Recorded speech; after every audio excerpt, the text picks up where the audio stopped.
George. Okay. Hi, I'm really happy to be with you. Today we will try to support you with a digital platform of your products for the prep stage and secondary stage and maybe higher education. Okay. So we have let me show you some few things. Like let's take an example for Gateway to the World. Okay.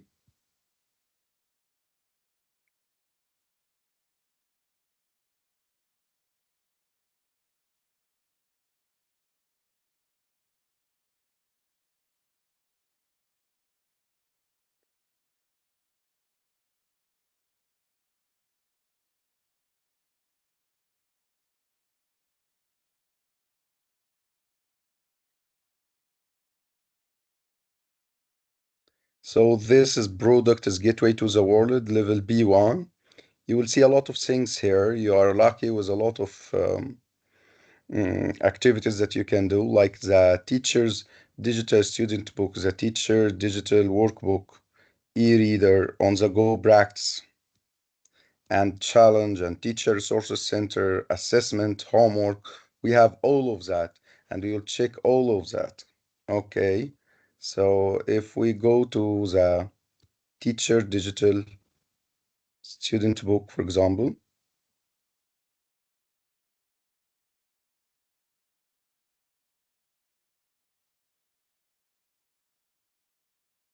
and you can go to every page and watch everything and see all of the activities.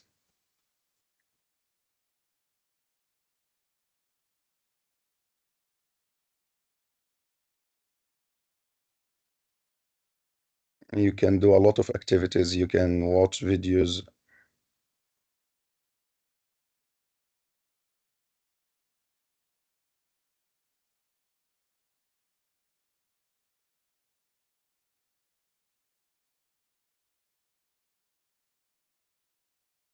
like this. Your students can follow the. Ages and stages of life. Baby, Can you hear the media from child, the platform? middle-aged man, middle-aged woman, senior citizen, So you need to teenager, rearrange them toddler, young adult.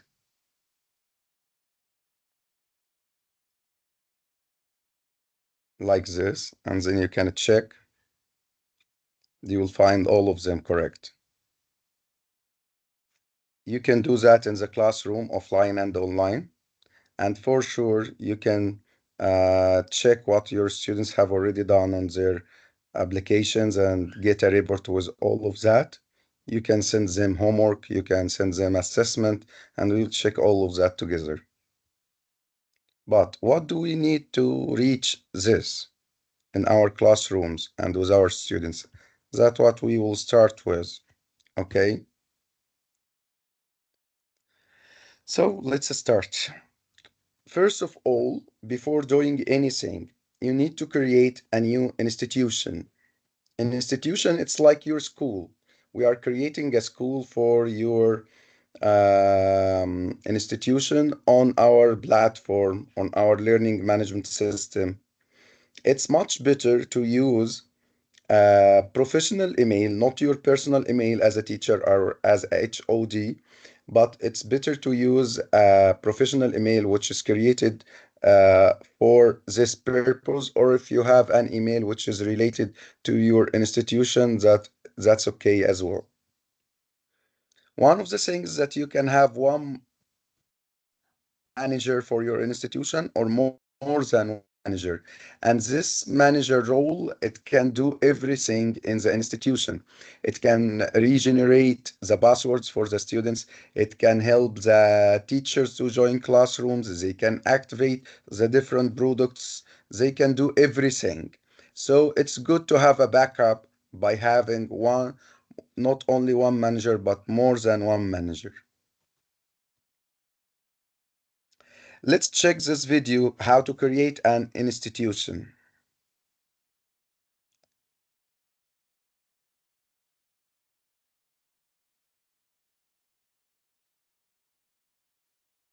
This is the name of our application, Macmillan Education Everywhere Me platform. And this is the logo for it.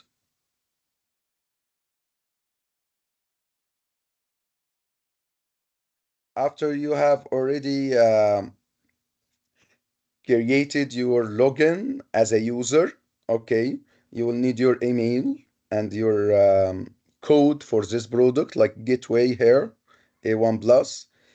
After creating your login, you will be asked to join an institution or create a new one.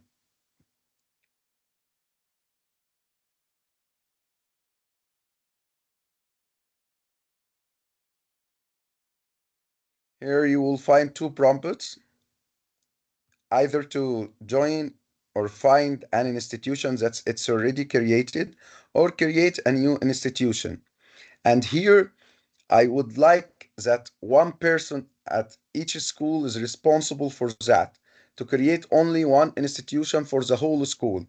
So we don't have many institutions created on the platform for the same school, because this will mix up everything. So it's much better to have one person responsible for creating the institution and being the manager at the same time, and have a backup with another manager.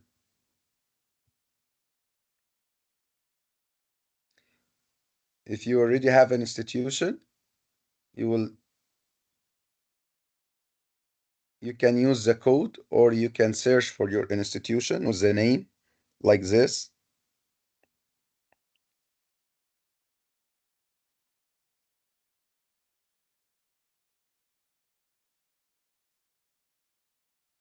And then you can join. But if you don't have an institution, you can create a new one. And that's how you will create it.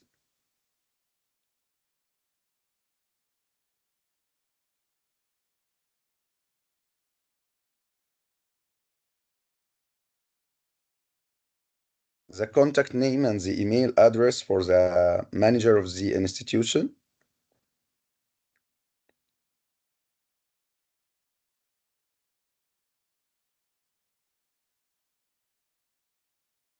Now we have successfully created the new institution. It's called Macmillan Education. As you can see here an institution ID, the created date, and the address and the time zone and everything. And we have one user. This is the manager, and we still don't have any classes inside.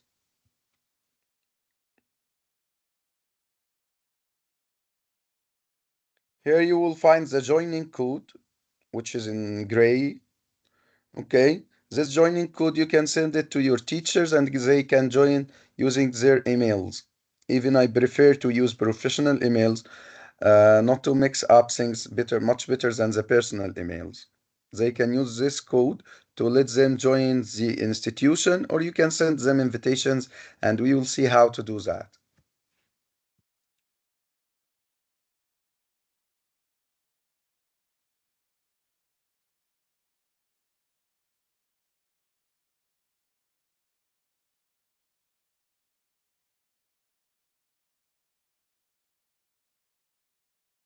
You can update everything and edit it. Okay, if you need any further support after this session, you can go to this website, help.macmillaneducation.com, and you can have a lot of help there. And we will send you a playlist with all of the videos that I'm showing you now. And also you can find an online agent chatting with you live to help you with any problem you have. If we have any question here about creating a new institution, So far, no questions, George. okay. Please So after you, feel free to type any questions, guys. We will be checking the chat box regularly to answer all of your questions.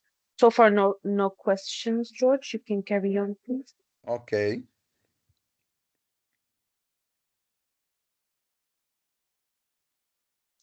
After you have created the institution, you need to create the classroom, and you can create them in bulk.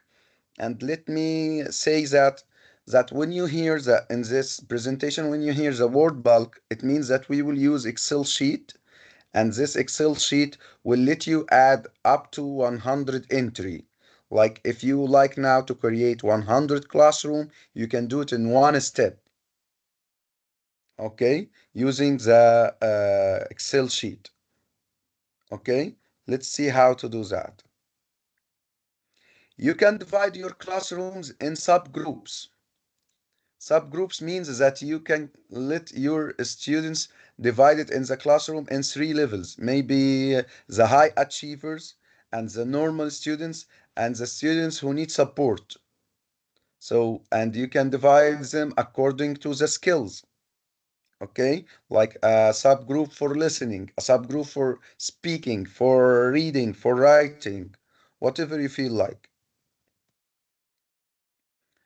And then you can add all of your students inside their classrooms and inside all of their subgroups. So now we have created the institution, which is presented like our school. And inside our school, we will divide it into classes. And these classes will be divided into subgroups. And the subgroup option, it's optional. You don't have to do it. It's just an option with you. You can do it or you don't do it as you like. And then you add the students inside the subgroups and inside the classrooms. And after the classrooms, they are already added to your institution. Let's watch the video and check how to create mini classes in bulk. And as I told you, when we hear the word bulk, we will see that we will need an Excel sheet and we can add up to 100 entry in one time. And this saves a lot of time.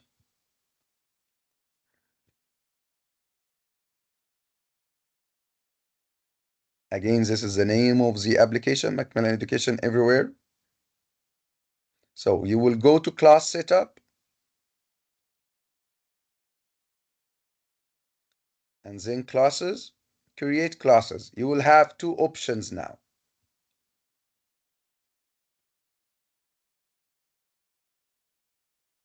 Let's check again.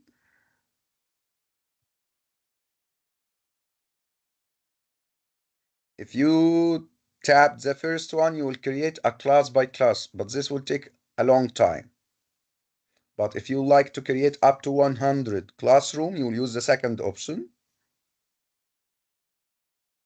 And then you go to download template, and this template will be an Excel file in CSV format. After downloading it, there are two fields that you must create. The first one is the class name. So you will give a name for each classroom you have. And then the end date.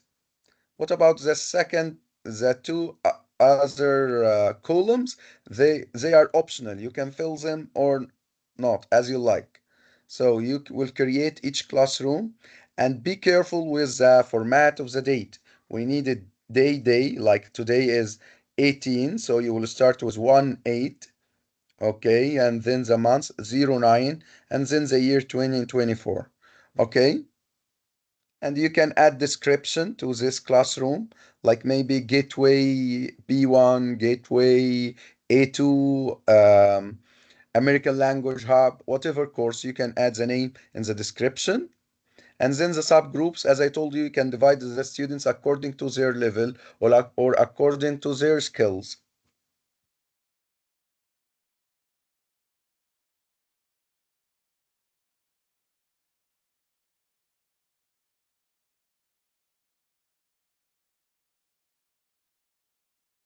Then you upload the file that you have just updated or edited. You will find all of it. And then next. Now you can review. When you tap finish import, you have now. Can you tell me how many classes have been created? I'm just checking if you follow me or if you need any more questions. So as you can see in the videos, how many classrooms have been created? I am waiting for you to type how many classrooms.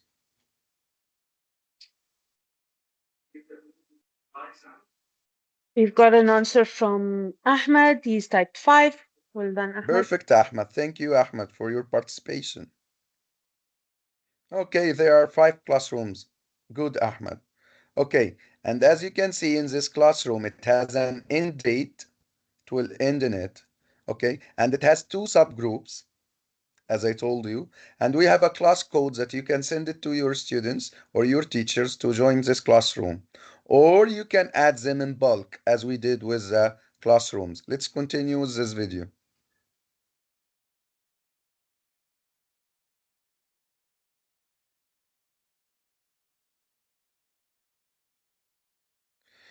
Okay, when you view the details, you can see all of the end dates, the descriptions, the subgroups, the teachers, no teachers added. Okay, you can add teachers, you can add students to this classroom, or you can add the whole classroom in bulk, and we will check that in the next step.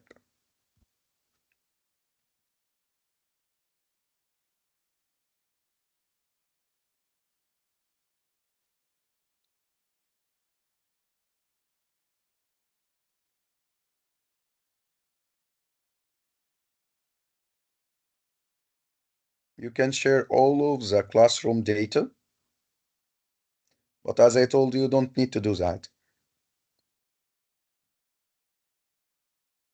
You can add the product.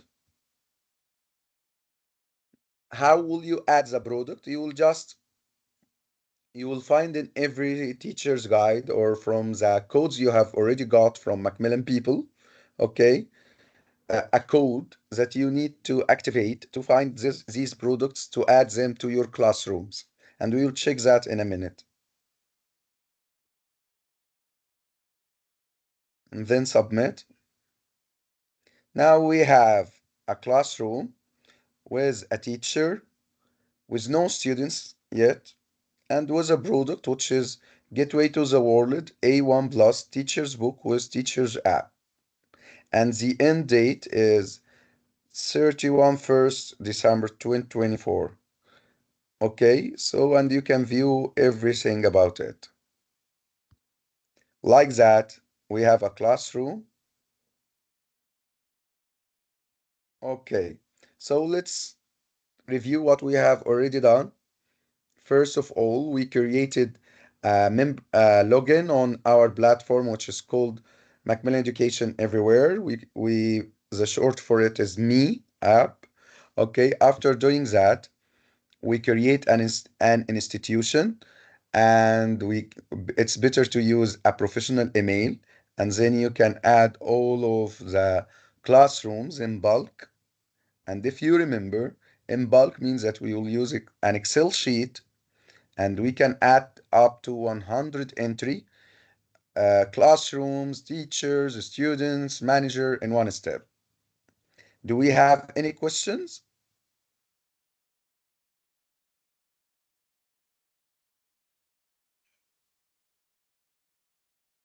No, not at the moment, George. Okay, so let's go to the next slide. Now you have already added your classrooms after creating your institution and being a manager and having more than one manager, you can add bulk users to your institution. Okay, so let's check. How many types of users do we have? First, we have students, teachers, and managers. Each role can do different things.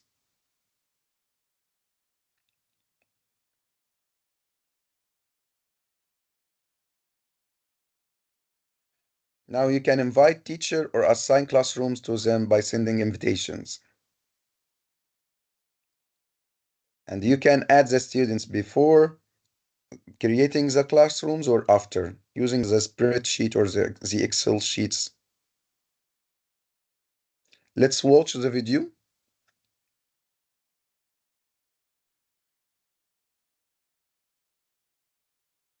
Me, Macmillan Education Everywhere. So let me ask you before we start. You have seen the word bulk. So when we see the word bulk, do you remember what do we use?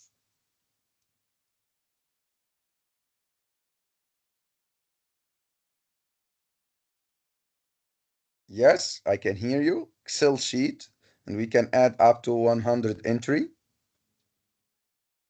So we will go to users from class setup and tab invite. You will find import CS file. You will download the template. And here, this is our second template.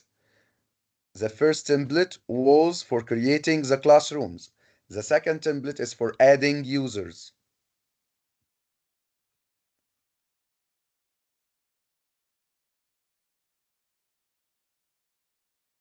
Okay, so here you can add all of your students. You can, if you have your emails, their emails, the students' emails, you can add them. But if you don't have them, you can use your institution email to add all of your students using the same email for the institution. Okay, and then you can check their roles. Okay, in the role you will add number one. Okay, for your students and add their first name and their last name. And choose the classrooms that you want your students go to. Like you have created 10 classrooms. So the first 20 students will go to the first classroom and the second 20 students will go to the second classroom. And like this.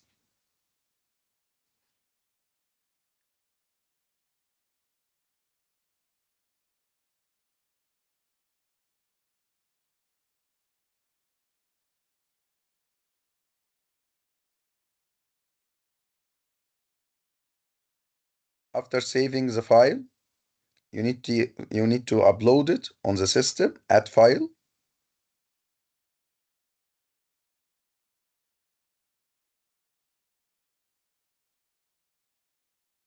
And you will see all of the users added to your system.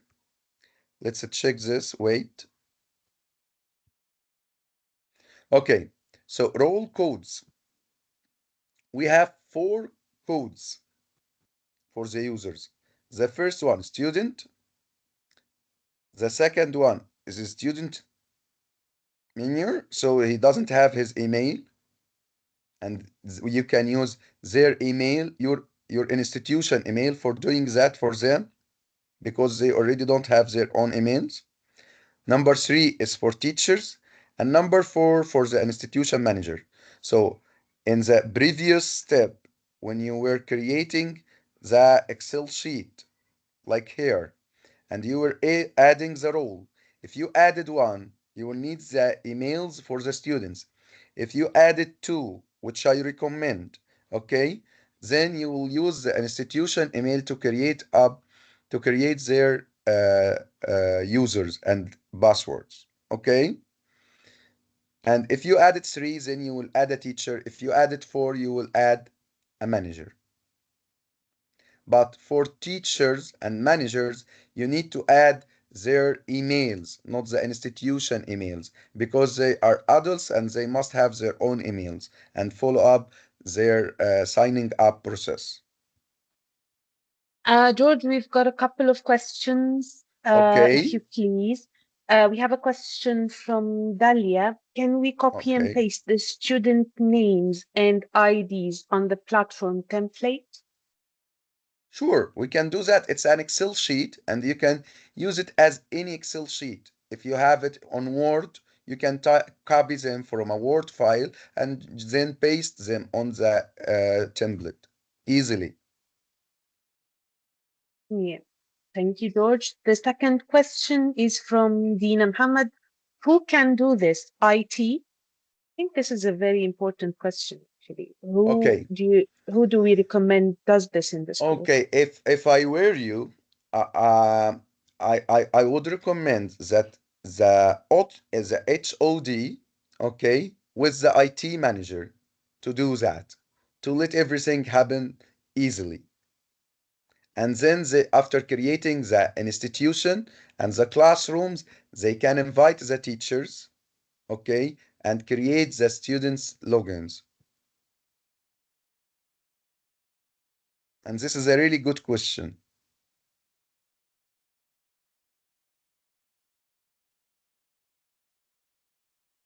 You're most welcome, Dina. Dina says thank you. And there on, oh, there's someone typing. Hang on. Okay, wait.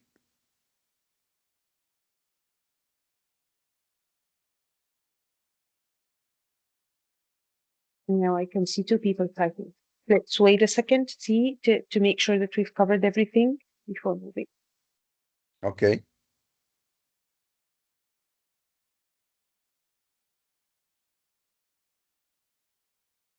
So Yumna is asking, is there any possibility to download the book as PDF to be printed? I'm going to go ahead and say no, Yumna. We do not offer our books as PDF at all. You can download an offline presentation kit, but definitely not the PDF book, especially not to be printed. We're a publishing house. We do not offer this option. We don't want anyone to be printing our books. Full stop. Thank you.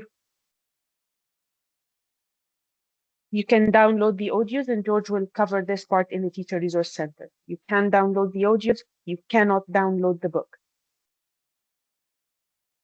Okay. PDF, I mean. You can download the book inside the application to present And it, let me but say that you definitely will not not for need the printing. Yeah. PDF format because the presentation kit will give you the same option with Zoom option up to 400%, and we will see that. And you will find the videos and the audios and all of the interactive activities. You will find them. So why would you need a PDF and you have all of that? So let's Mm, continue, or we I have agree, more George. questions? Yeah, everything we will be clear. Everything will be clear as we move on in the presentation. George will walk us through the presentation kit and what it looks like. The readers, I presume you mean the electronic readers of Gateway to the World. Um, I'm afraid not. We do not offer PDFs for the readers to be printed, but they will be accessible offline through the application to you or the students. Thank you, Yumna. These are really good questions. Thank you so much. George, I suppose you can carry on, and I'll keep an eye on the chat box for any more questions. Okay, perfect.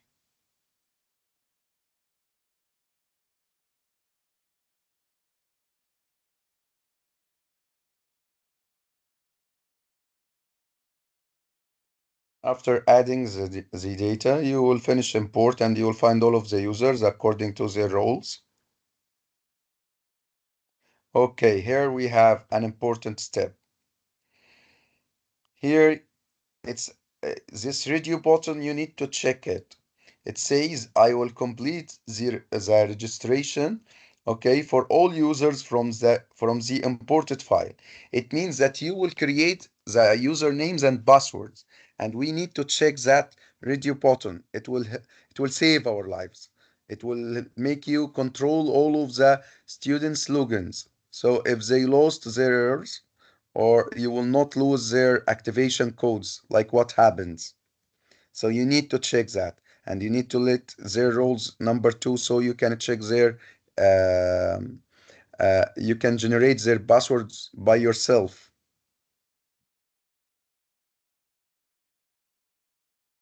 Finish import. Now we have all of the 6 users.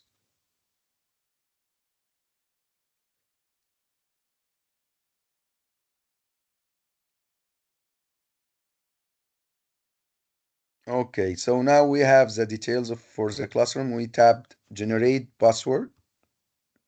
When we tap generate passwords, we'll check now that we have a login card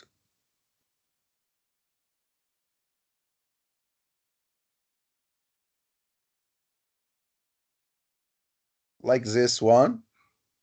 We have every student, the username for each student, the password for each student, and the website they need to go to download all of the apps. Now you can print them as a PDF file and cut them down for each student. You can deliver them, all of them, softly in a soft copy or a hard copy. And please keep this PDF file with you to help you when any of the students lose their logins credentials. Okay? Again, if you like to have a live chat for help, you can go to help@macmillaneducation.com, help.macmillaneducation.com, and we will send you a lot of videos to help you with each step. This is an example of the created classroom. It's a great family from Upper Egypt where I live. It's no family.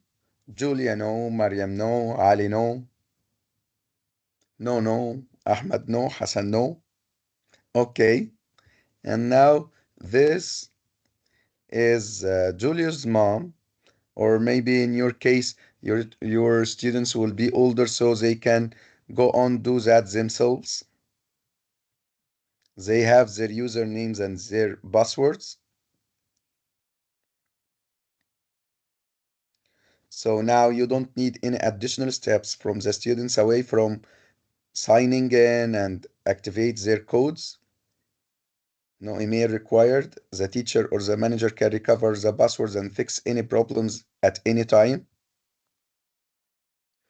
And then the student logins with their username and passwords and activates the code. Where will they find their codes? They will find in this, they will find all of the codes in the internal cover of the student book.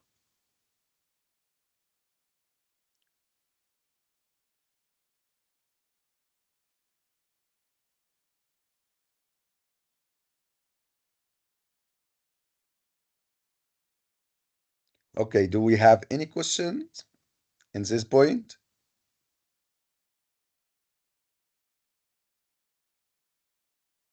There is nothing on the chat box, so let's carry Okay, on, so please. we can carry on. We need to add products to the classroom.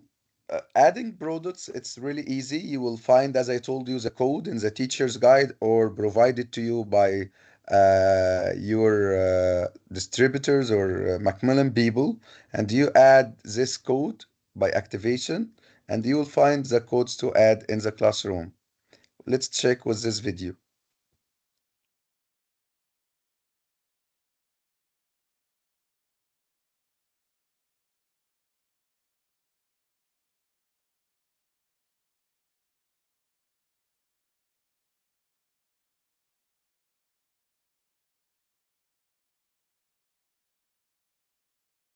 So you can't add any product before adding the activation code to your institution. So you can add it to the classroom.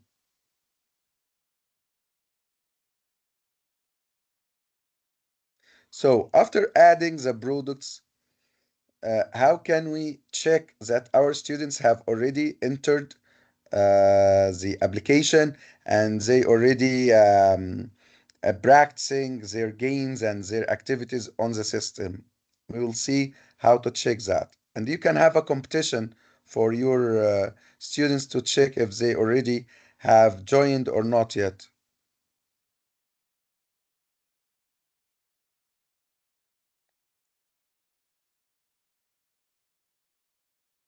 Okay, so when you check this student, he has no products, so he didn't log in and activate his code. Ahmed didn't join. Let's check with Julia. As you can see, with Julia, she has a course in her classroom, so she has already activated her code, and it says that it expires on the 21st August 2025. So like that, you can check who joined and who did not. And this is an important point. And active teachers would love to see all of their students inside the in the system.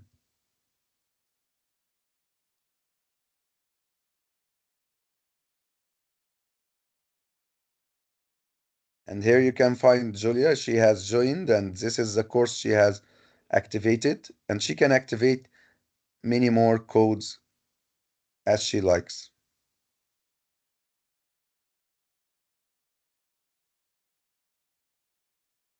Okay, so now you can scan this QR code to see all of the videos that we have watched together, so you can check them later. And we can send the link for the teacher support and the student support, the playlists, so you can go and watch them and send them to your students. If you have already scanned the QR code, please type yes or send an emoji.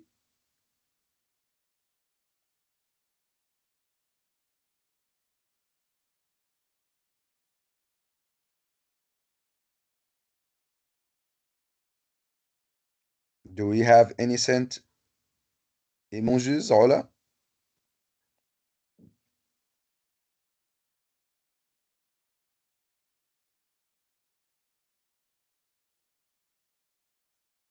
Okay, We don't have emojis, but we've got a question from Dalia.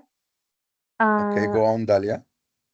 do I have to check the students individually to make sure that they have activated their codes? I would say yes. You would check your classroom to see every student if they already joined or not. You have to check by viewing the details.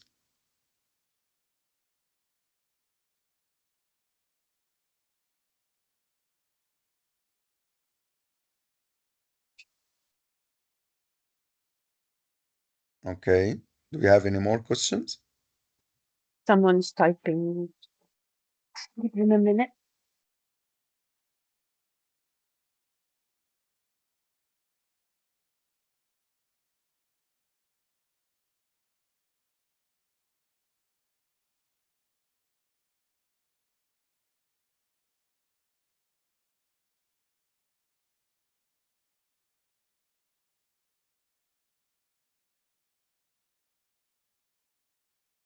All right.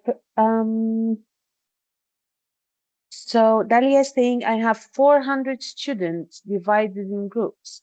So that would be exhausting. Are you teaching 400 students alone? Looks I like it. think that would be a little bit difficult. We will pray for you if you are doing that alone. But your So teachers, yeah, I would suppose that the 400 students are divided into classrooms, and every classroom has its own teacher, and they can check their own students. she's saying no. Obviously, she has to do the whole thing. And I suppose it's you don't have to check every single student. It will show. Um, uh, Okay, I mean, can you show us an example, George, of how she I will can do monitor that. that? Yeah, I will do that. yeah, on the system itself. And we've got another question from Yumna. Does the student have access on the book to check the answers? In what way? This is a very good question, actually, and I think Yumna is concerned that the students will have access to the answers of the book, I suppose. To Uh, does she mean it like in a bad way to cheat or yeah, something? yeah, yeah, just sheet. Okay. Yeah, we'll get back to you on that, Yumna. Actually, we have been working on a solution to enable you as a teacher to switch off answers for the students so they do not get to see the students except in their progress reports after the homework period has passed. But Shutting for up. the workbook, I would say that the student will have everything corrected by the system. away from the Yeah, writing yeah. tasks. But So, that's after they have done a few attempts at the homework, then they get feedback. But I guess yes, what Yomna's concern, and a lot of teachers actually share that concern, is that students will not do the work, or instead they would just go to the system and they would find the answers somewhere. Let's assure you that mhm. this is not the case. Yeah. What Yomna is saying, I mean, the interactive option in the book that we as teachers have, they do have that. They have a version of the interactive option, and it will show them the answers after they have had a few attempts. It will not show them the answers straight away. They need to try to solve it. Mm, So here we have a perfect. classroom, Thank you, and Yumna. you, That's actually a really good question. And we have had this concern from a lot of teachers. And at the moment, they will be able to see the answers after they attempt the question, not before. But we are working on improving that feature and enabling you to shut down, to switch off answers if you want to. Uh, we will keep you posted how that works. But at the moment, they have to try the question first before they see the answer. So don't worry. okay, so we have here a classroom. It's called Egypt 1. Its end date is on the 22nd of December 2025. And the teachers are George and Ola, and we are here. The description is a trial classroom. We have subgroups, reach higher and support, and we have a class code to join it. Okay, so if I tapped the students or view details,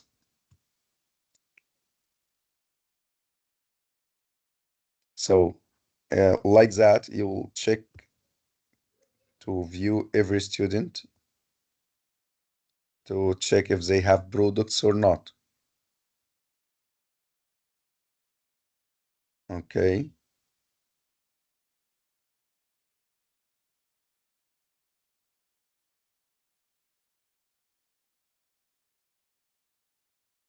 and this how you add or remove students from your classroom.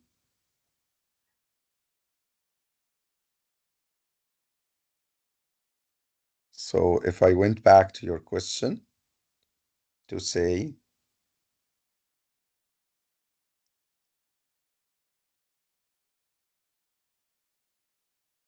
you need to check it a student by a student to check if they have already joined or not.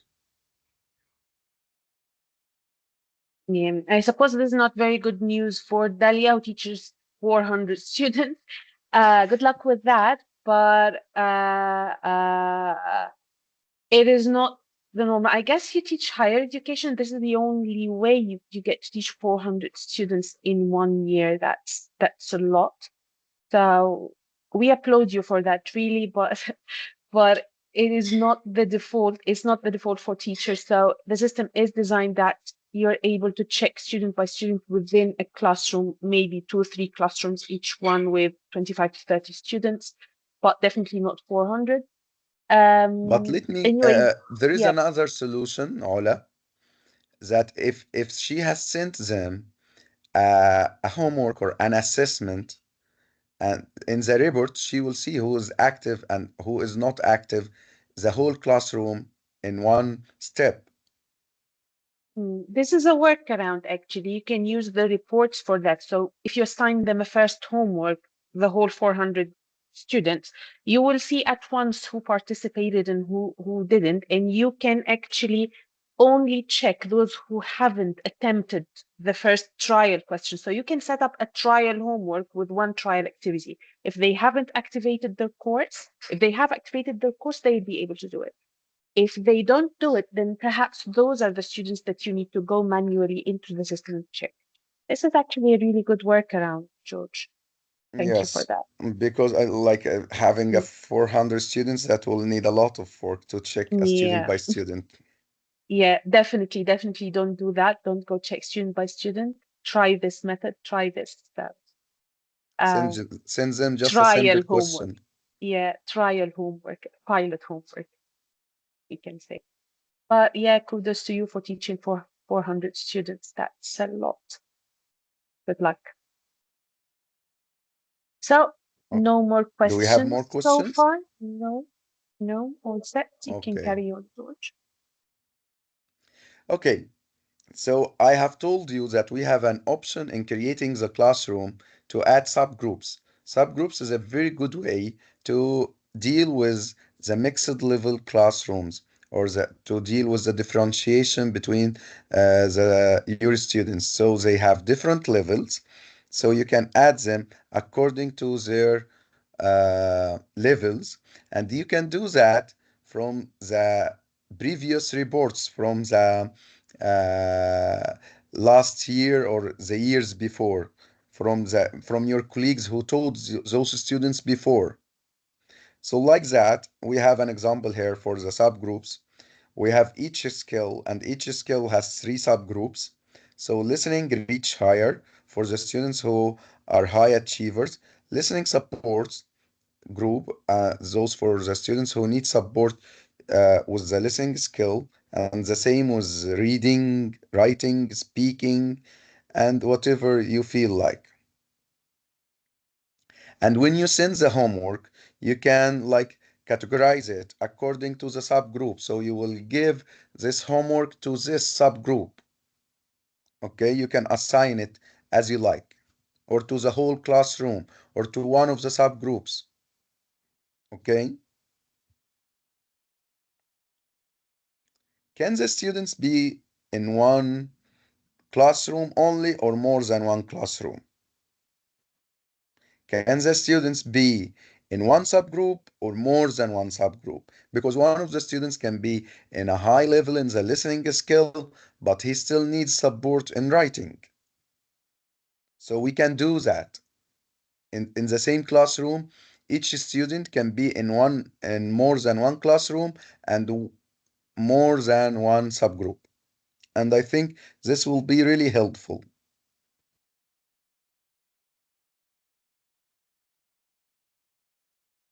Like this.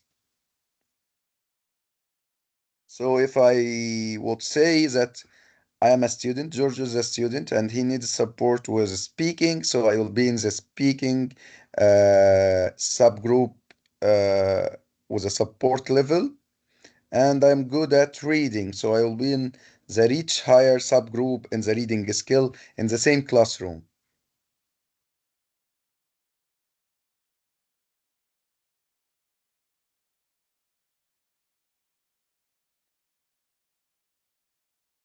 So, George, to clarify what is the purpose of subgroups,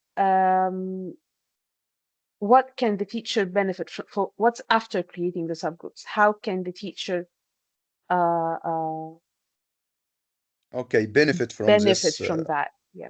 Okay, so this option will give you a way to know to divide your classroom into levels for each skill or for whatever you feel like. Like you don't need to deal with them as one big basket. You can divide them into multiple baskets, and one student can be in one more than in and not only one subgroup. He can be in more than one subgroup, so you can help them in a very detailed way according to their level. Like in the beginning of the year, if I were instead of the great teacher who was going to teach 400 students, I would give them like a diagnostic test to let me know which level are they, and then I can add them to the subgroups according to their levels. So the teacher can then, after dividing the class into subgroups, can the teacher send them different types of homework tasks or Sure, classwork tasks the through teacher the can send system? them different assessment and different homework and different tasks according to their level, if they are reach higher or support. And for sure, if a student is much better now, so he doesn't need much support, and now he is a reach higher student, we can move him from this subgroup to another subgroup. It's really easy.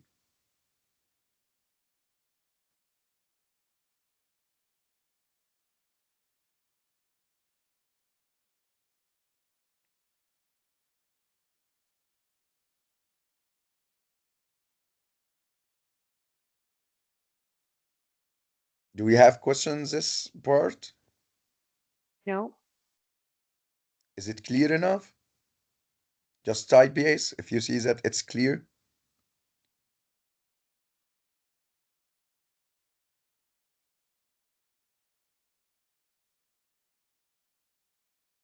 Okay, let's go to the next slide.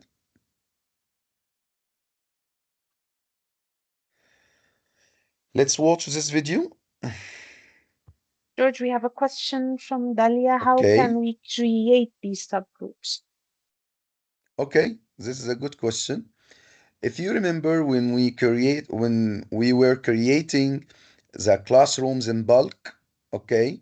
So in each classroom, you had a column to add the subgroups for this classroom, but you need just to put a semicolon between each name for the subgroup. So you can add them in bulk. Like if you have a system, you have created a system for your institution, and you will say that each classroom will have 8 different subgroups according to the skill and according to their levels. So you can do that, adding the 8 subgroups next to each classroom while creating them in bulk using the Excel sheet. And if you want us to get back to this point, we can get back to it.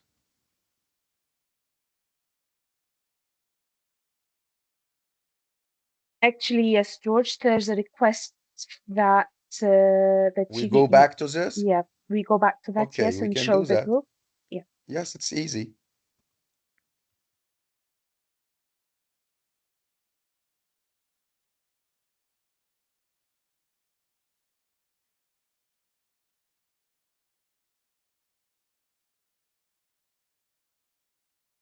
Okay, let's watch this video and check with it again when it reaches to the point of adding some subgroups.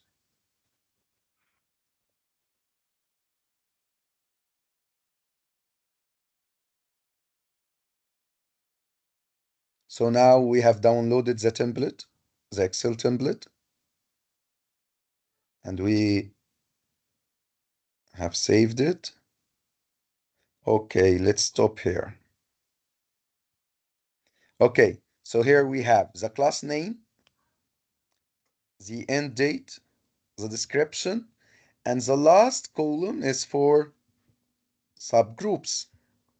So if we have like grade 1 or prep 1, okay, the end date for it, and the description maybe it will be the name of the course that they are studying and the level of it, and the last column will be the subgroup.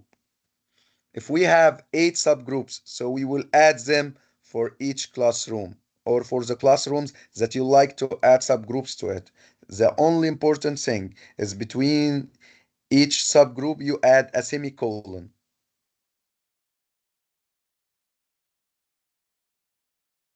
Is that clear?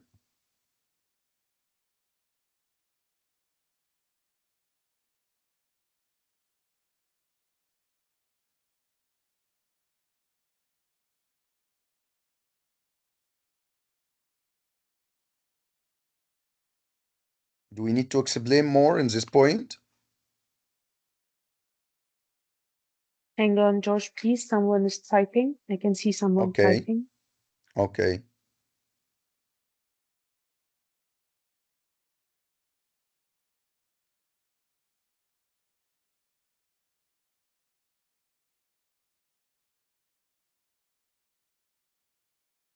So Dalia is saying, please, we need to see how it can be done actually. I suppose they'd like you to do it live. And Okay. Zina is asking, how can we divide them to subgroup according to the list we have? How can we do what? Divide them. So I guess she means divide the students. So this sheet Okay, we have here, George, this is setting up the class. We haven't added any students yet. This is setting up okay. the This will class. be in the next step. Yeah. When you add students in bulk, do we go Yeah. to So this step? actually, George, can if you've Or got let's do it these, live? yeah, let's do it live. Yeah. Okay, perfect. If you've got an Excel, So the Excel template, yeah. I will do everything in front of them. So we have create classrooms. Um, we have an added option. I have just seen it to import your classes from Google Classroom if you have already Google Classrooms. We will go from import CSV file. We will download the template for adding classroom. We have it done. Okay.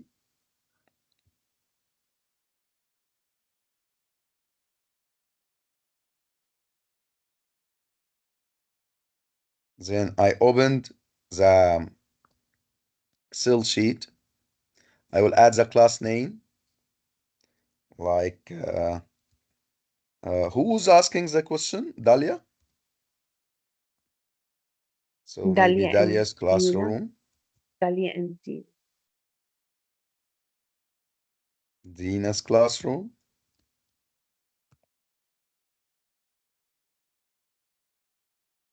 Okay. When would you like the end date? Let's say August today is 2025. August 2025. okay, So but we need to add a yeah. day first. Um, 25th of August. Okay. Okay. تسعة. Okay. 2025. So, and the description, it could be, Can we mm, actually leave the description blank? I don't think yes, there will sure, be you can leave it. description. It's optional. American Language Hub, level 1. Okay. Subgroups. So maybe reach higher listening. And then we need a semicolon. Okay. And support. Can you zoom in the Excel sheet a little bit, George, so everyone can see? Okay. Okay, let's do that.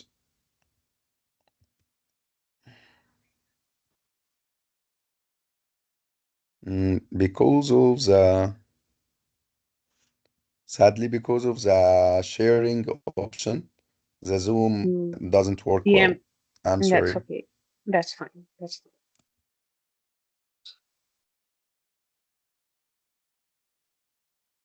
Okay. So, and then you can go to the next group. We can copy the date,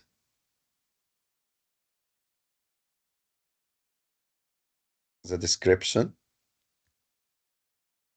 and maybe we can change the level. It will be level 2 and the same Uh, subgroups. yeah. Dina is asking, is the subgroup based on skills? It can be anything you want, It's up Dina. to If you. it is up to you. If you don't want to create subgroups at all, you can. If you want to base it on skills or per general level or anything you want, anything, it can be anything you want. You need to decide that, Okay. decide what you want to do with it, and then put it on the system. Then we save it. Mm, okay. I will call it digital Yeah. support.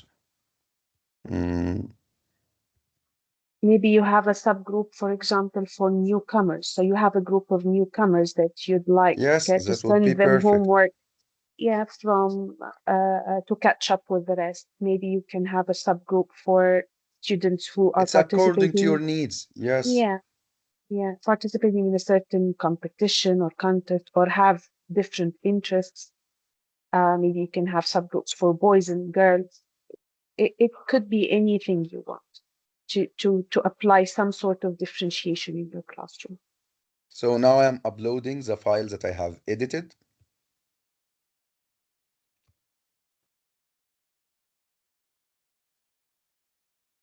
As you can see now, this is the name of the file I have uploaded. Okay. It gives me here how to fill the template in every step. And we have a video for that for sure. And this is one of the videos in the playlist. I have shown you the QR code for it. So as you can see, here it gives you to check if this is the data you already need. So this is Dalia's classroom, the end date for it, and the description for it, and the subgroups for it. Is this what I really need? So it says that 1 year from today will be applied. Because I haven't, can you check that? When I added the date, it wasn't even a year long. So it tells you the classroom can't be shorter than 1 year. So you needed to make it longer than 1 year or 1 year at least. Okay? Mm, So it tells you that this date will be extended to 1 year. that's good And to that's know, okay. actually. Yeah. Yes, it's my With first time to know. yeah, yeah, we learn together. We have a And question now we have from the two classrooms yeah, added. George, we've got a question from I've answered it in the chat box, but I'd like to share it with the group. Okay, From Dina Zinwan. Can I add students to the subgroup after creating it? sure, you can do that at any time. You can add more students to the classroom or to the subgroup and in bulk as well. And you can change their subgroups. You can do whatever you feel like. As a teacher and as a manager. As an institution manager, you can do all of that for all the classrooms. As a teacher, you will be able to do that for only your classrooms. And as a teacher, you can be responsible for more than one classroom.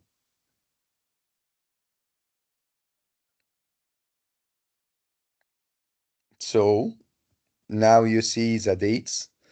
As you can see, he edited the date to be 18th of September 2025 because today is the 18th of September 2024. Do we have any questions? As you can see, there are no teachers and there are no students. You want me to add students and teachers in bulk as well?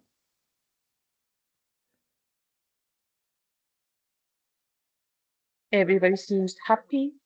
Oh, Dina says yes, So I please. do. So do. Okay. I will go with users because I like to add users. Okay, I have two options. If I already added some users, I can take them to their classrooms. Okay, or I invite new users. And when I invite new users, I have two options to add them one by one or import all of them. Again, we have a template. It's a different template from the one we had before because the one we had before was for creating classrooms in bulk. Now we are adding users in bulk. And as I told you, it gives you all of the instructions how to fill in all of the template like this. First, add one user per row and up to 100 users. So you can't add more than 100 users. Dina, so you need to add all of your students in 4 times because you have 400 students. Okay. Keep the columns in the order provided. Don't change the order you have here. So you have the email, you have the first name, you have the last name. And after that, you have the role. I told you that we have four roles. You can add the users like the first one is for an adult student, number one. Number two is for a student who isn't adult yet. Number three is for a teacher. Number four is for an institution manager.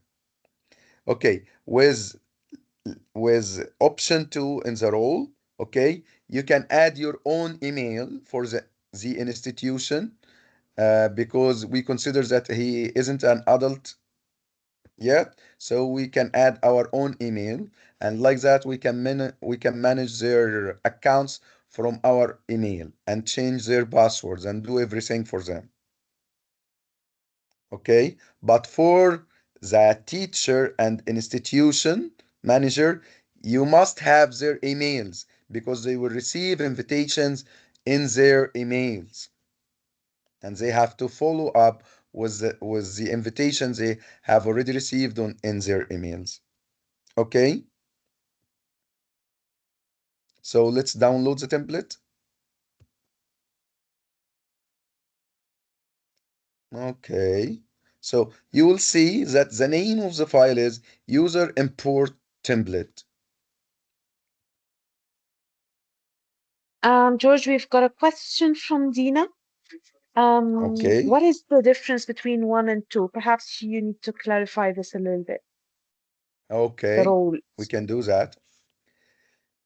Okay, let's get back here and this will show us. Okay, so role one is a student. He is an adult student and he has an email so he can do everything on his own. Role two, he's a student as well, but he can't manage his own or her own email. So we use our emails instead because they still don't have their emails if Yes, they are not old perhaps, enough. yeah, perhaps And to maybe we clarify can use this, that. yeah, Maybe we according to can the use law, that. if you are under 16, you're not supposed to have your own email or manage your own account. So uh, this law applies to all of Macmillan Education Everywhere systems and platforms. We classify them. A minor is anyone who is under 16. So legally, they are not supposed to agree on terms and conditions, use emails, or use social media. This is not the case, of course, but we treat them as that. Normal students are above 16. And if you have a lot of students and you don't like to mess up with their emails and they are not sure that they will create their own accounts, you can give them all the option two, and then you create their usernames and passwords, and you will have them as a PDF file and send it to them or deliver it to them. Okay?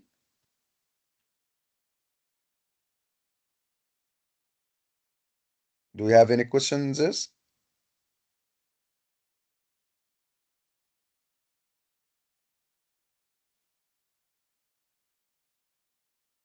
Do I go back and fill in?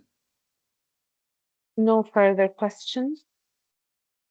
Okay. So now I have the five columns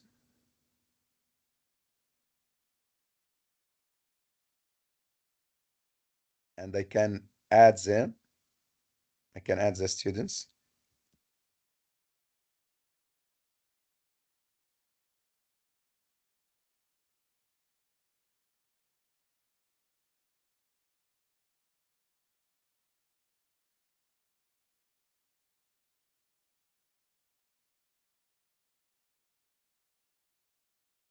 This is the email.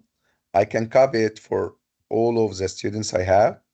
The first name, let's say Ali. Last name, yes. Whatever. Mm, okay.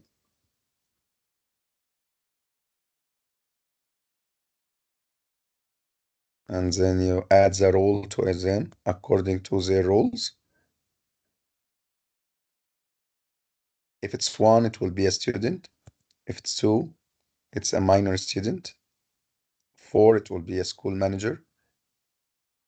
But if it's a school manager, you will need to use their real emails because they will receive. And then I will add the classes and the subgroups with it with a semicolon for each student, the name of the classroom and the name of the subgroup in the classes. So I need to find out the class name and go on with it and upload it like the previous step. Is that good? Because we have consumed some of our time. Do we go back to the presentation?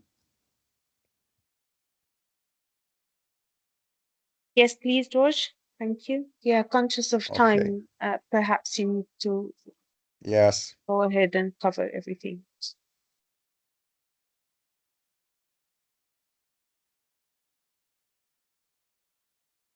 So let's go back.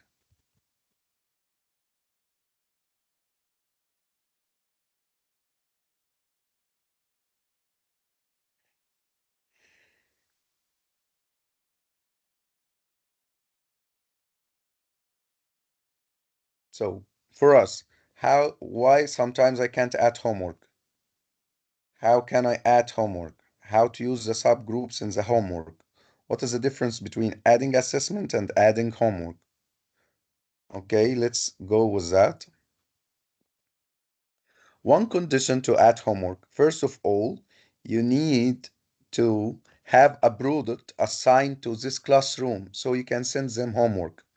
And you need the student and the teacher and the classroom to have this product, the same product assigned to it.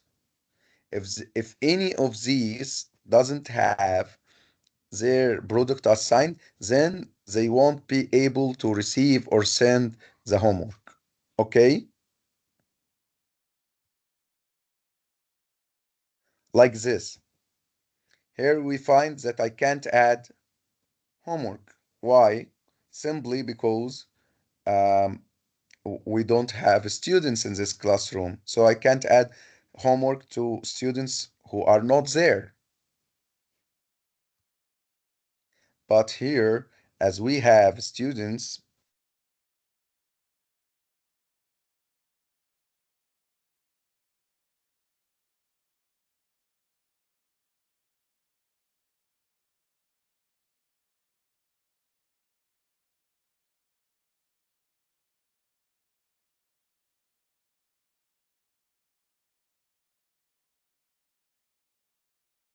George, are you still there? Have we lost you?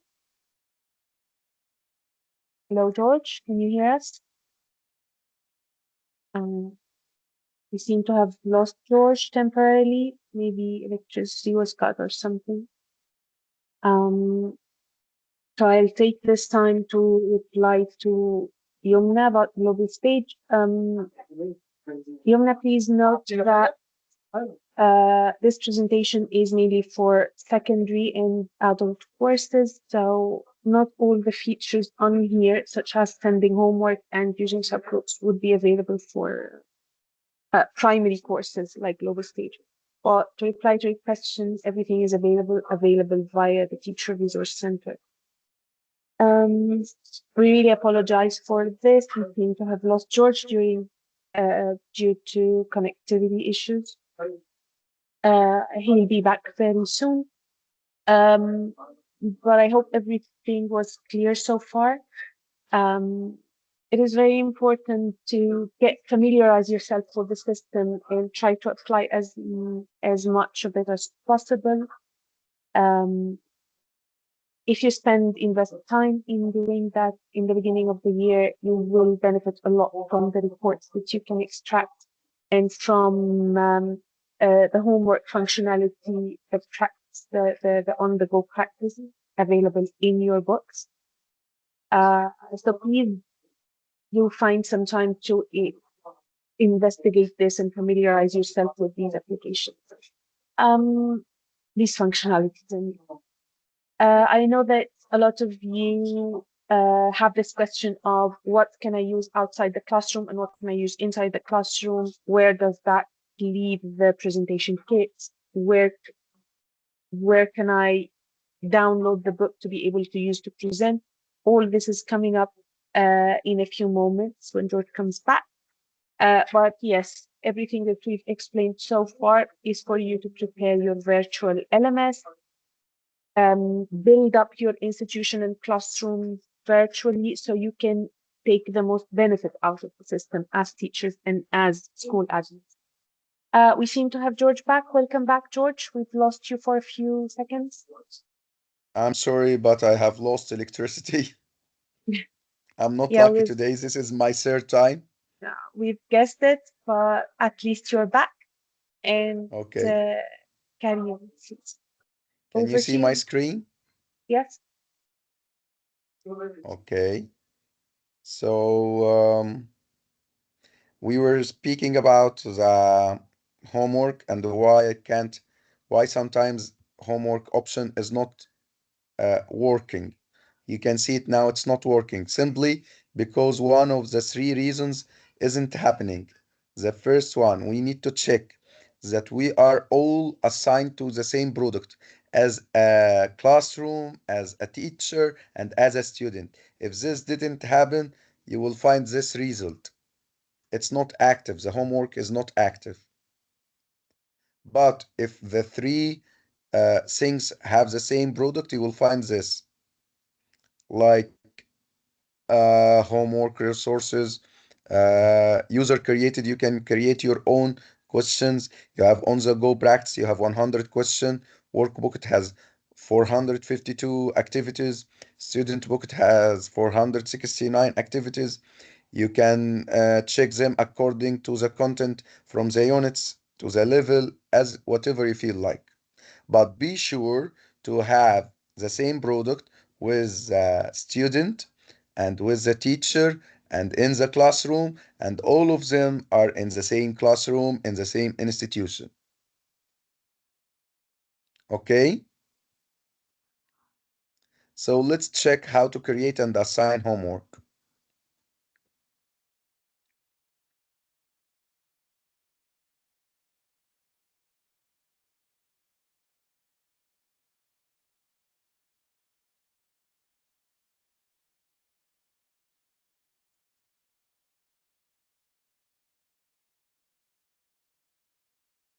So you will go to the course you want to send the homework for it,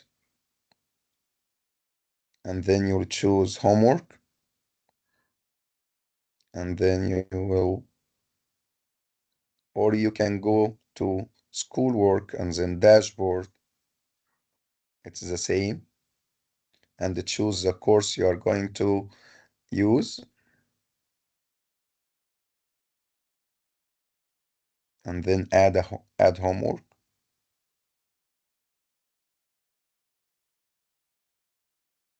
Type the name of the homework,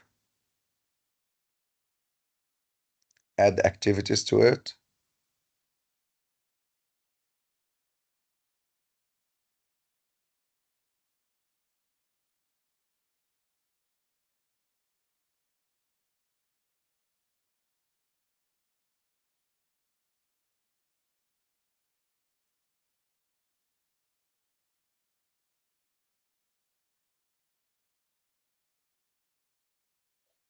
By search, you found a lot of activities. You can add all of them in one step or choose between them.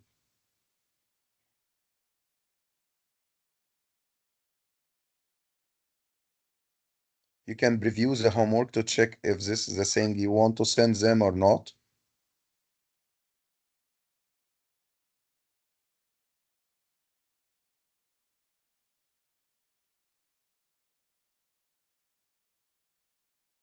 If you don't like this activity, you can remove it.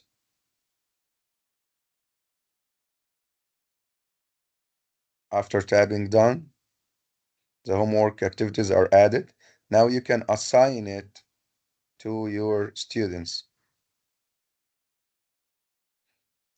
As wait, as an institution manager, you can add this, as I told you, to the whole classrooms, like all of the classrooms, or to one of the classrooms, or as a teacher, you can add to your classroom only and to the subgroups inside it. Like you can choose this homework is for subgroup B only, not all of them. Okay?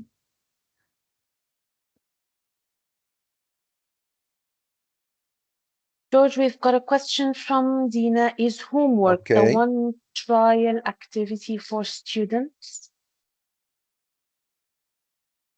I would say yes. No, it's not a one time. They can try up to many times as much as they can. But I believe with assessment, it's a one time Yeah. because we have two options. And Yeah. also in the report, you will find how did they do in the first attempt, okay, and that would be much better. And in the next attempts, in each attempt, how did they do? And how many attempts did they try? Thank you, George. So you can cover this in your report,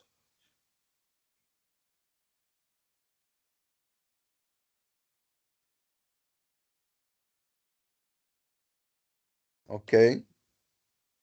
And as we saw also that you can assign homework from the student's book, not only the workbook and the on-the-go app. You can assign homework from even the activities that you've covered in class. You can assign the same as homework. So you're sure that the students do this again at home.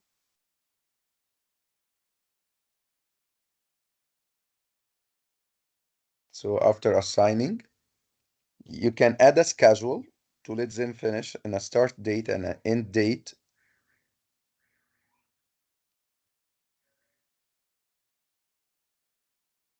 Even the hour, you can select it.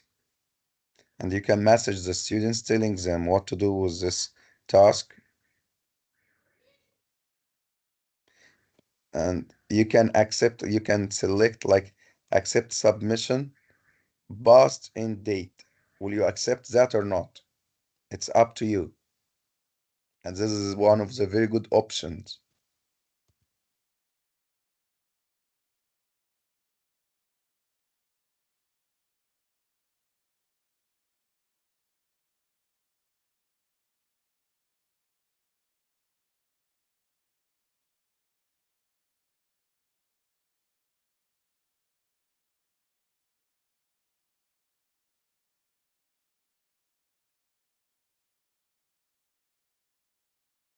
So here in the dashboard, you have the active homework and the future homework if you assigned it to a future date, and the past homework that they have already done, and the draft is that you already made, but you haven't assigned a date for it.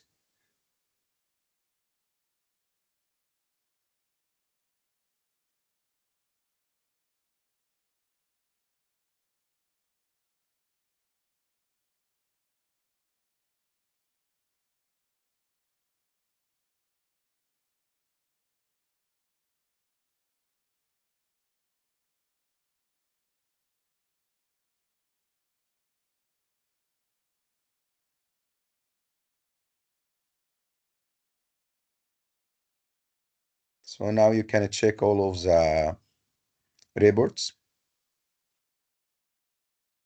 and you will see for every students what happened. You can edit the homework,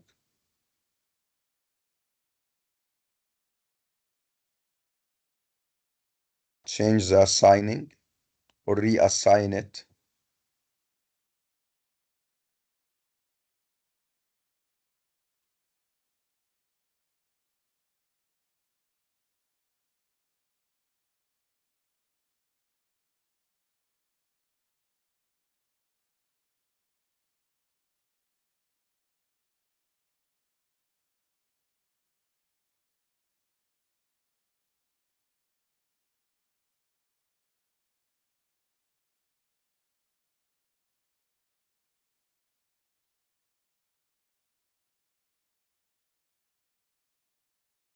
So like that, you have how many students and everything you need with homework. If you have any questions,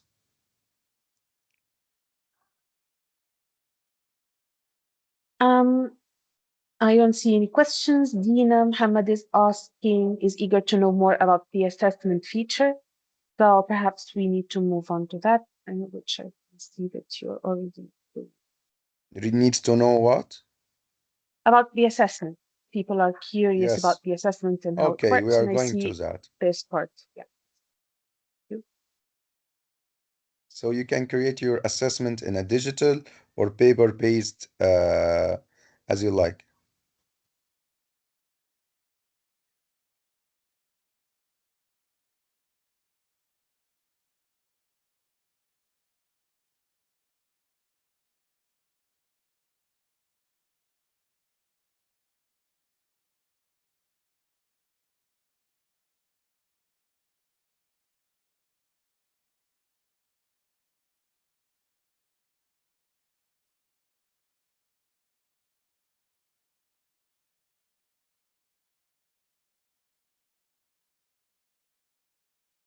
Roger, I think you're muted. We cannot hear you anymore. We can see the video playing, but we cannot hear you.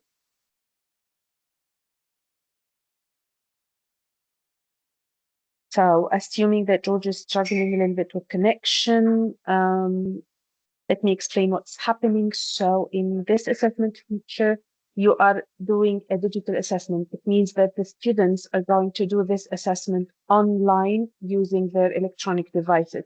They can either be doing it from home or from a classroom, from a lab or something. To create this sort of assessment, you need to follow the steps that you can see in front of you on the screen, and you can get to choose the questions in the same way that you have done with the homework. You get to browse the questions on left of the screen, add questions, remove questions until you're completely happy with the assessment, with that particular test or quiz that you're creating. You can make future edits, you can add remove questions, and once you're happy, click done to save. After you've created the assessment, you need to assign it. So maybe you can assign it to the whole class, or selected students or subgroups. As you can see on the screen, it is very straightforward. Just follow the instructions and steps on the system and it will guide you. And you can change the assignment if you're doing this for a future test. You can change and edit as you wish. The third step is to review the students. So if you've added a student by mistake, you can remove them and click done to confirm those are the students who are going to receive the assessment. The assessment usually has a start date and end, a start time and end time. So it has a specific date and time, which is more strict than the homework. Because once the time is finished, you can set 30 minutes, 1 hour for the test, but that's it. Once it's done, they cannot um, retake it, or they cannot open it again. Then here you can either choose how you'd like to apply this assessment. If it's digital, then it will be bound by the timing that you've specified, and you need to click on the information of the randomize the questions or controlled start as you wish. You can randomize the questions so not all of the students get the same order of questions. Once you're happy with the settings, click done and click submit to save and send it to your student.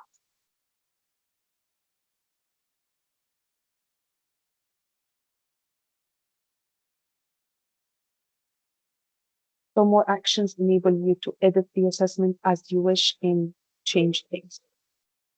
If you'd like to create a paper assessment, you can follow the same steps. Go to the dashboard, can select the course just as you have created the digital assessment.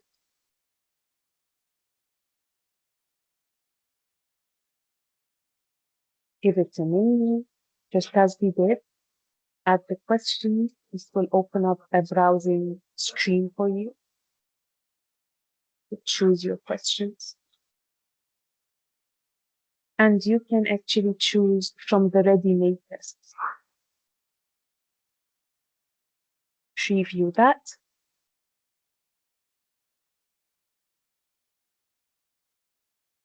Once you've made your selections, and this will simply give you the option to save these assessments as PDF and give them manually to students. But if you use paper assessment, they are not going to be automatically corrected. You are going to have to do the. So this answers your question, Dina. Show results right here. Oh no, not yet. This is not the results.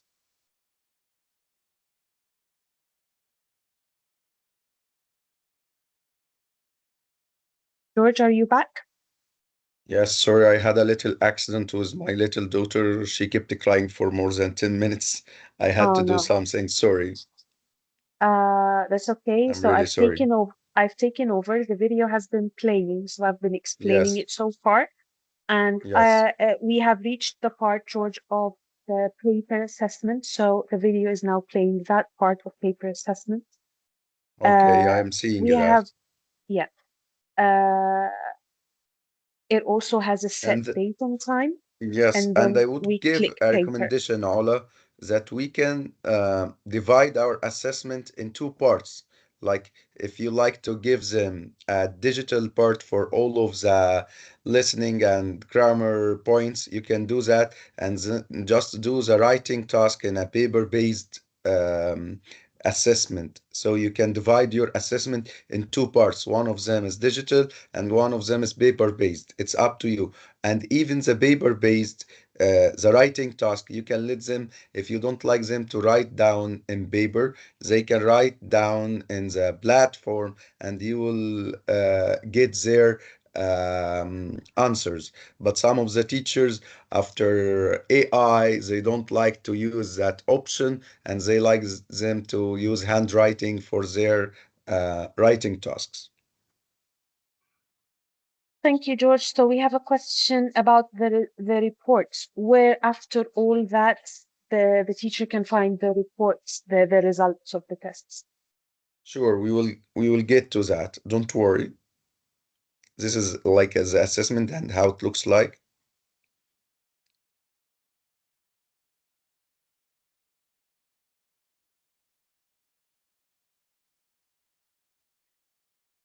So how to grade the activities on Macmillan Education before getting the reports, we need to grade it, especially if we have writing tasks and we have paper-based tasks. So we need to grade them.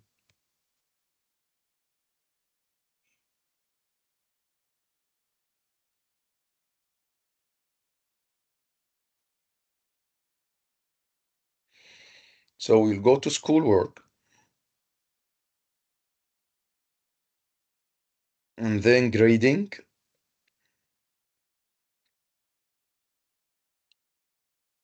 then view the details for this classroom. And here it will give you like a report, which things haven't you already graded.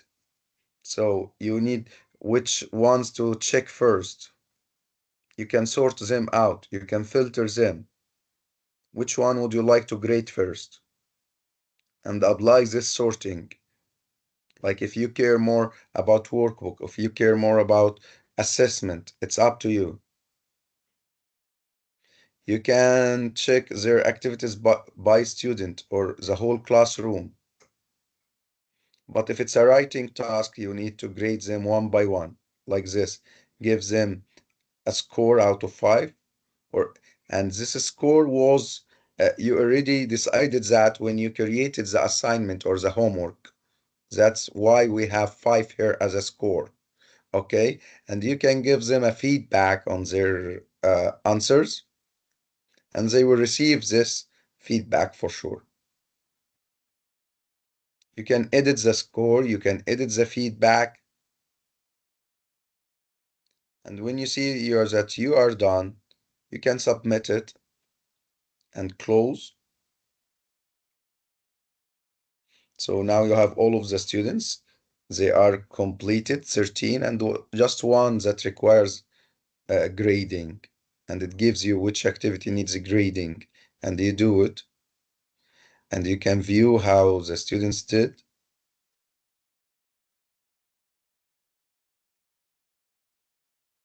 You like to edit it and then submit. Yeah. Just to clarify, everyone, the grading that you do manually is for the questions that cannot be graded automatically. But most of the questions will be automatically scored and graded Sure. for you. Okay.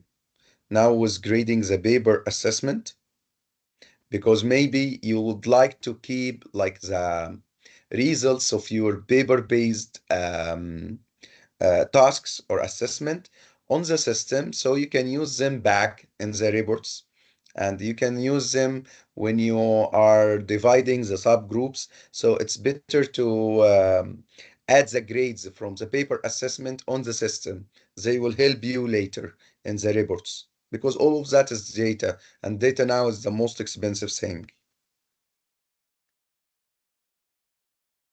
So you can keep all of their grades, even the paper-based assessment.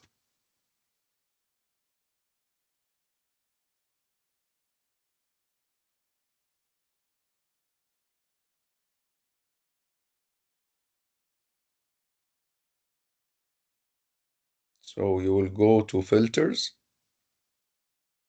paper assessment. Why do we find this paper assessment? Because we already have created it in the assessment part, as Ola has told you when she covered me. Thank you, Ola. Okay. Um, we created a paper assessment, so we find it now and we need to grade it. But if you haven't created it on the system, you won't find it.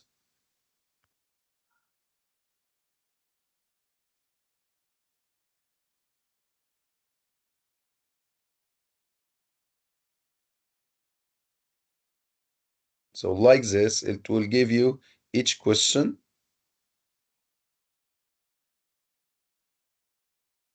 and you remember that you can see like a preview for the questions and give them a score. And you can decide the maximum score for each activity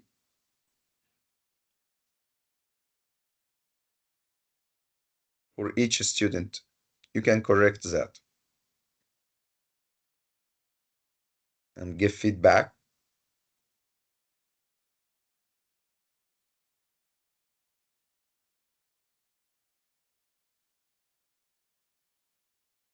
As you have completed all of the paper-based tasks. If you see that you need to edit some scores, you can go to the completed, view details, and go to the student you want to edit their score and change it.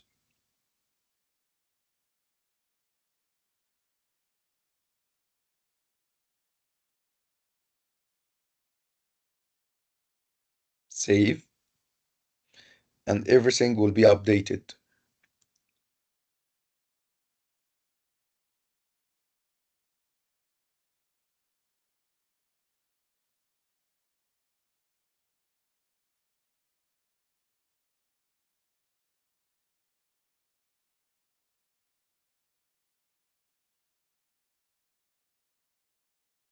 Okay.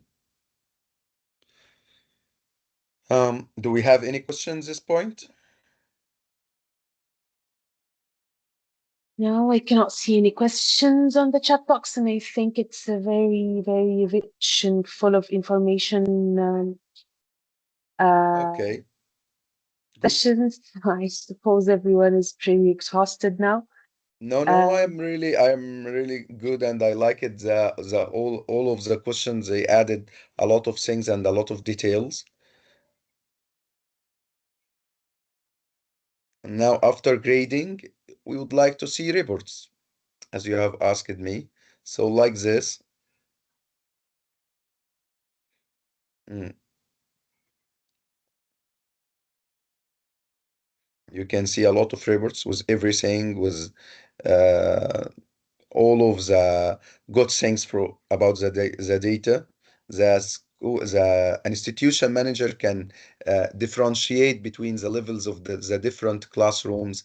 He can check which classrooms do well, which classrooms need harder work, and everything.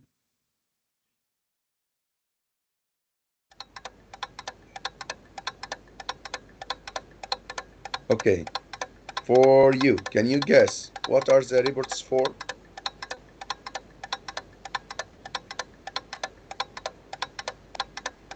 Give me an option.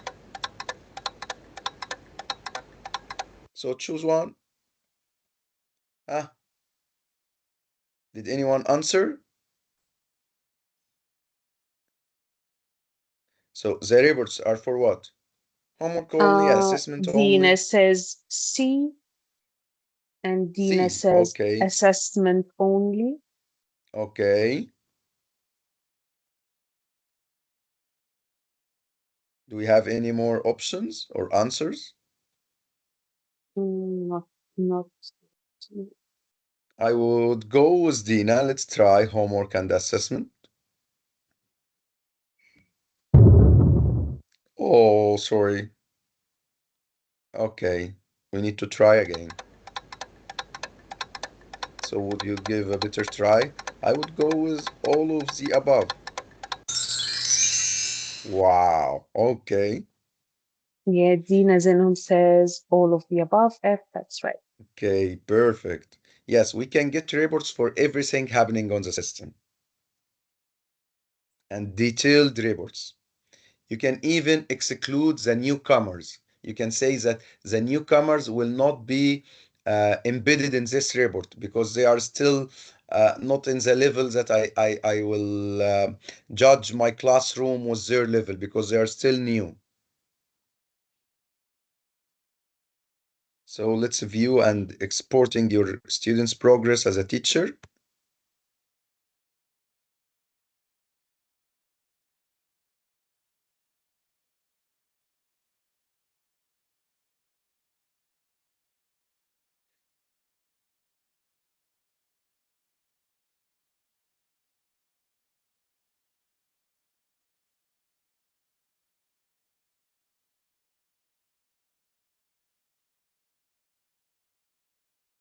You can see here that in the attempted section, it's the first one.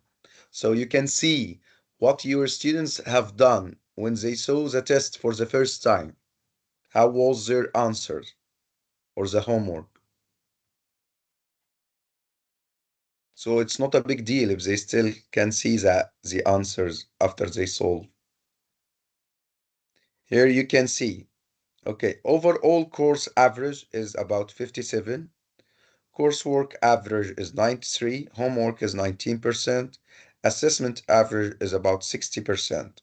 And we have 5 students, and this is the teacher. And for sure, this is uh, institution manager preview. You can view the details. So now you can check by student or by coursework or by homework or by assessment. You can see them by names according to their attempts, according to the students. You can do a lot of things with that. You can view the details for each student. You can see them all of them as bulk.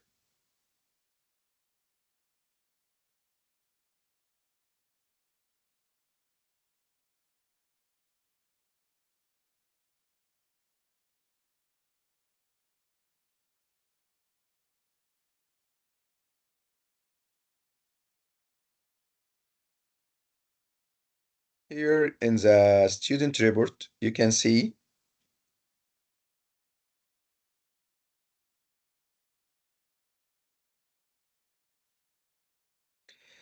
the class average for Unit 2 is 100%, but this student average is 100% as well. And he spent 1 minute and 14 seconds in this task. Okay, in Unit 4, the class average is about 100 and the student average is 100. So it's the same, so the students goes well. So how do we decide the class average?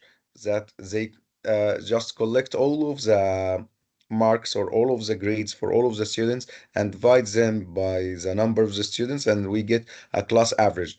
And we will check after a little bit if we have a newcomer and we don't like to include it in the class average because he's still a newcomer and he's still struggling, so we can take his grades out of the classroom average. We will see that in a little bit.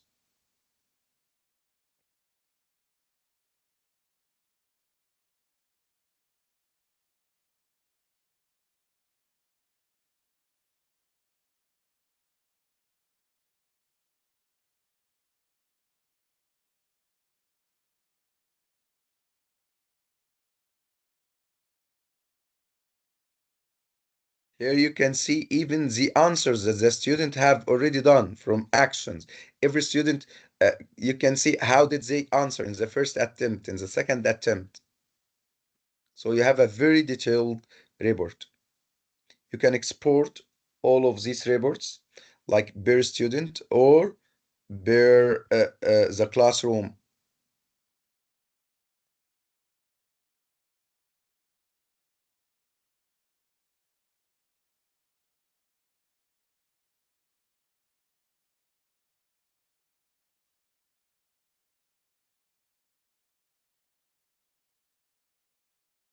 You can send your feedback.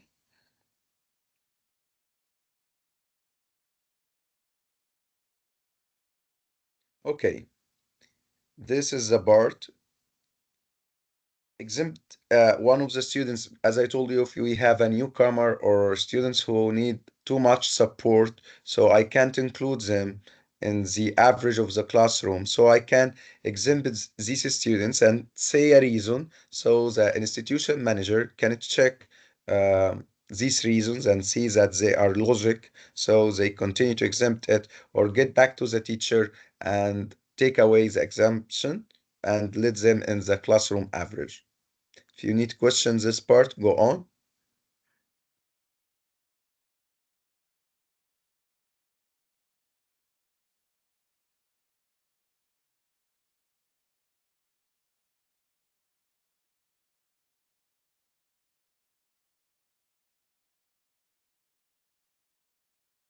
And here we go with all of the reports for students for coursework, homework, assessment.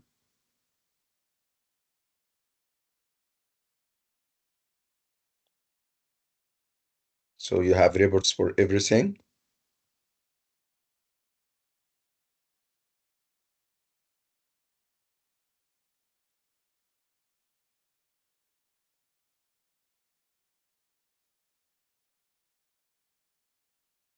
You need to select the progress data for which unit, which lesson, which activity.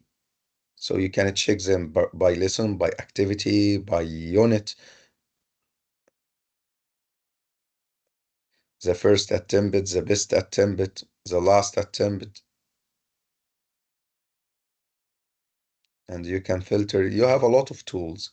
If you like to see how they answered, you can go to the action and view their answers and how they did.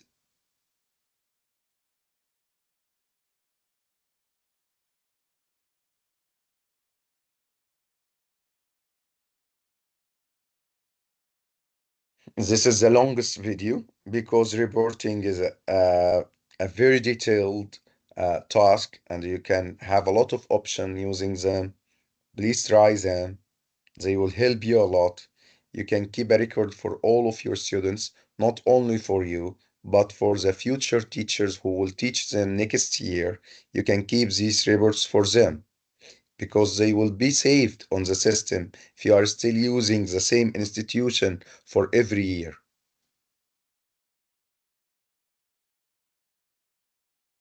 So you can keep all of these data. If you remember, we divide the subgroups according to the reports from last year.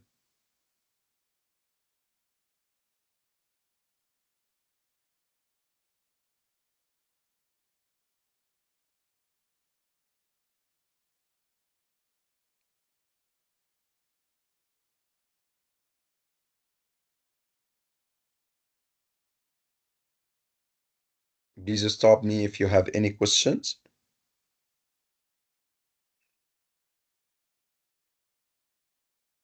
I cannot see any questions. I've just pasted on the chat box a link to all of these very useful videos that you have shown, George, for the group to have them as a reference.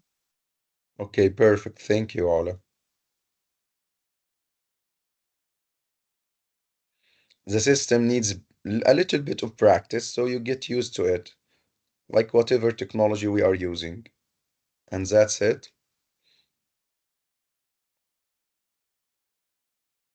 If you like to have a quick look, but we are out of time in the system,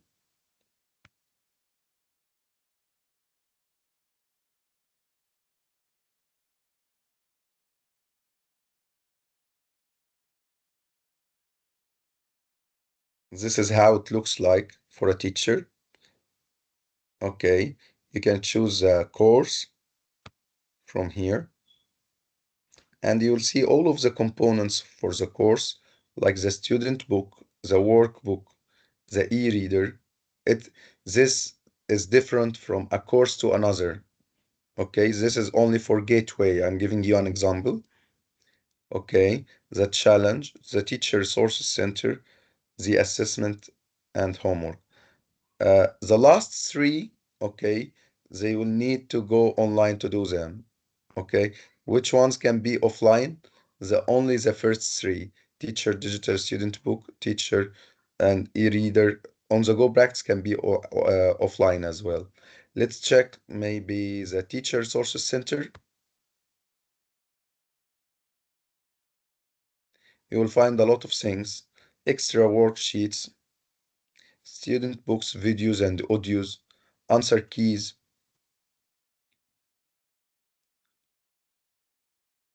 workbook audios, exam trainer, a lot of things.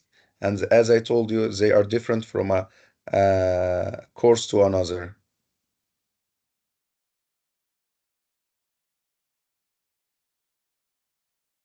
Okay. Also, we have the test generator and the assessment.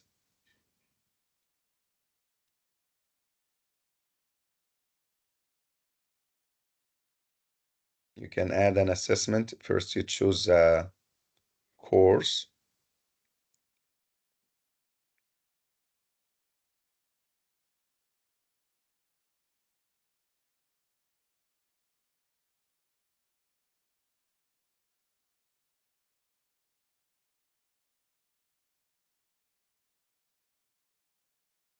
Here it depends on your.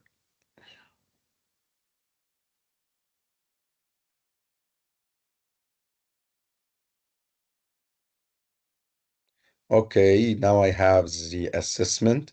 I can add questions from the question bank, from the ready-made tests, from my questions that I will create my own. From the question bank, you can get that. So you can choose from Macmillan. We have 881 from Macmillan Education. You can filter them according to the question type or the score or detail the skills of or grammar difficulty. It's up to you. Let's say that we will have grammar. Okay, and let's show results. Okay, now we have a lot of.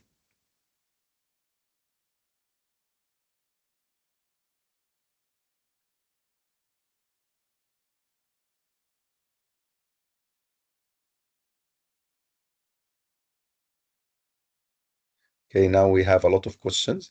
You can preview all of them or expand all of them, and you will find them a lot, all of them. But because my filter was really wide, so I have more than 409 activities. I will add this activity and this activity and this one as well.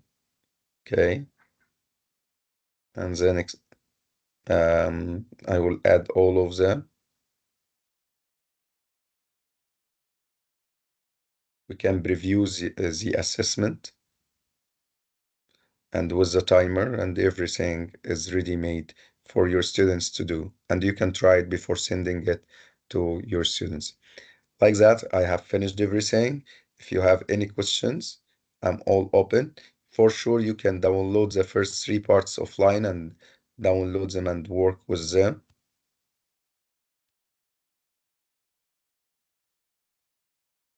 You have any extra questions? Thank you, George. There are no further questions. And we know that there's a lot to digest, but we had to show you all of the functionality. Of course, uh, you're not expected to use everything all at once, but please start in as you explore the system further, you will get familiar with all of these functionalities and get to use them. This session is recorded, so we will send you that. And all of these videos are on the links on the chat box.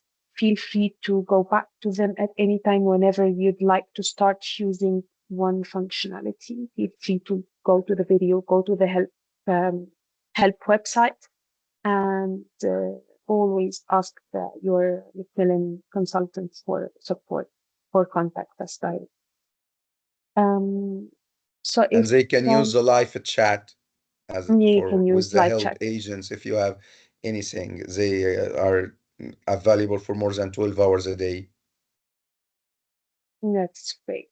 So I guess we've run on a little bit, but we've covered Sorry for everything. that, but we had a lot of details and we Yeah, had a lot of questions. So yeah, sorry for that. that was that's yeah, it's always useful to have questions. So if there are no more questions, we will end the meeting now. Thank you so much, George, for all the effort, and You're welcome. Thank you. thank you all for listening, and have a great day.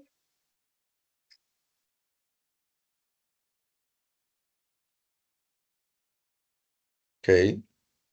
Do we have any?